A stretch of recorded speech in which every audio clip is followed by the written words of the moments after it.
अभी तक हमारा चैनल सब्सक्राइब नहीं किया है तो पहले सब्सक्राइब करिए और हमारी वीडियोस का सबसे पहले नोटिफिकेशन पाने के लिए बेल आइकन दबाना ना। एक जंगल में चंपक नाम का एक हिरण रहता था।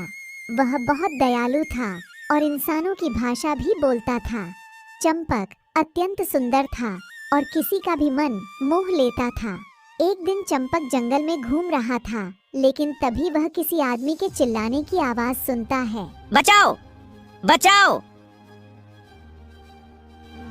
जब वह दौड़ता हुआ पहुंचता है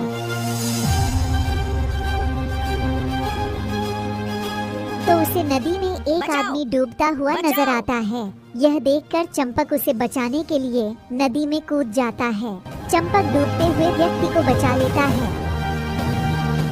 धन्यवाद। अगर तुम मुझे सच में धन्यवाद करना चाहते हो तो किसी को यह मत बताना कि तुम्हें मैंने डूबने से बचाया है। अगर आदमी मेरे बारे में जानेंगे तो वे मेरा शिकार करने की कोशिश करेंगे। यह कहकर चंपक जंगल में चला जाता है। कुछ समय बाद उस राज्य की रानी एक सपना देखती है जिसमें उसे सुनहरा हिरण दिखाई देता है।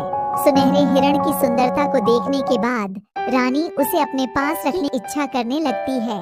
इसीलिए रानी राजा को सुनहरे हिरण को ढूंढकर लाने के लिए कहती हैं। राजा नगर में डिंडोरा पिटवा देता है। जो कोई भी सुनहरे हिरण को ढूंढने में मदद करेगा उसे 10 गांव इनाम में दिए जाएंगे।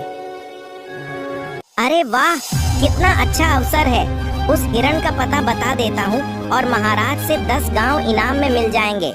वह व्यक्ति सुनहरे हिरण के बारे में राजा को बता देता है। राजा सिपाही और उस व्यक्ति के साथ जंगल की ओर चल देते हैं।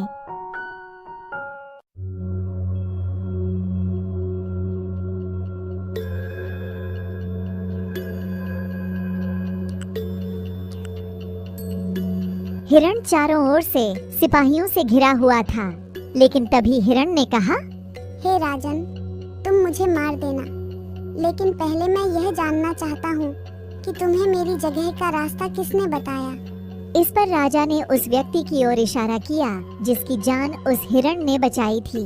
उस व्यक्ति को देखकर हिरण ने कहा, किसी पत्थर को पानी से निकाल लेना, लेकिन कभी किसी इंसान को पानी से मत निकालना।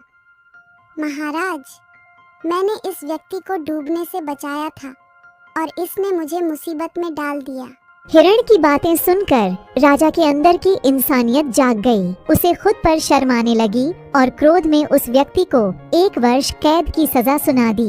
राजा ने उस हिरण को अपने राज्य में आने का निमंत्रण दिया।